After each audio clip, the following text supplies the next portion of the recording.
My name is Joseph McGill. I'm the founder of the Slave Dwelling Project. I find places like you see in back of me as we seek out the places like this because once upon a time you could come to a site like this and you could hear all about the nice, beautiful big house, but very seldom would you hear about the slave dwellings and the people who inhabited them.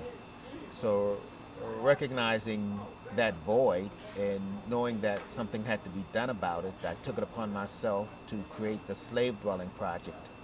So for the last 9 years, I've been traveling around the nation, finding places like you see here in the background, and asking these stewards to spend the night in these spaces just to bring attention to these spaces.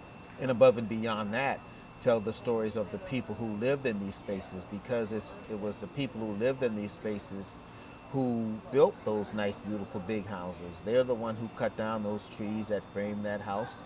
They're the one who made those bricks that's now that house. They're the ones whose labor was stolen to ensure that those nice, beautiful big houses were built. So ensuring that these places still in the landscape ensures that that story is being told. The meal today was made to show that the enslaved population that was here came from different parts of the country.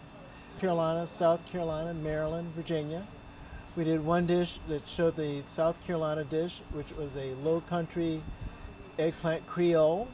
We also did a dish from the Maryland area, which is going to be a sweet potato pone, which was absolutely delicious. We also did a dish showing that the enslaved population is bringing a tradition of eating lots of greens. So we did a dish of Brazilian-style cooked sweet collard greens. It was a very productive and great meal. Oh, there was one last dish we did showing that the enslaved populations, after the end of slavery, they're going on moving around the country and they're cooking meals of all sorts. We cooked a meal out of a apple pie out of Miss Abby Fisher's cookbook, What Miss Abby Fisher Knows About Southern Cooking.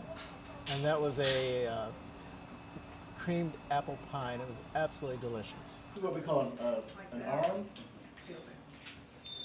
And it just swings in and out like that. Those are pretty. Makes it so I don't have to go in that fire quite as much. So they're not shredded.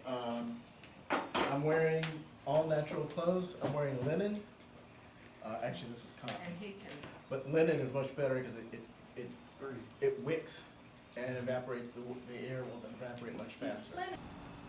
Okay. The reason why this form of cooking is important and its recipes are important is because we are an American people that we don't know, unless we know who we are and where we're coming from, we really don't know who we are. And these recipes are not just Southern recipes, and not just Southern things, but these are African. These have very African roots. And it's important to point that out and say that out, and so people know who they are and what our food is. And so we can know that everyone is bringing something to the table, and that we are all part of the story of the United States of America. Alabama town is a great place to visit because Alabama is showing the great migration of African Americans as enslaved individuals moving from the east to the west, and then forming a new nucleus and a new population. And it's not seen in many ways and not recognized in many ways. It's part of the great internal American movement of slavery.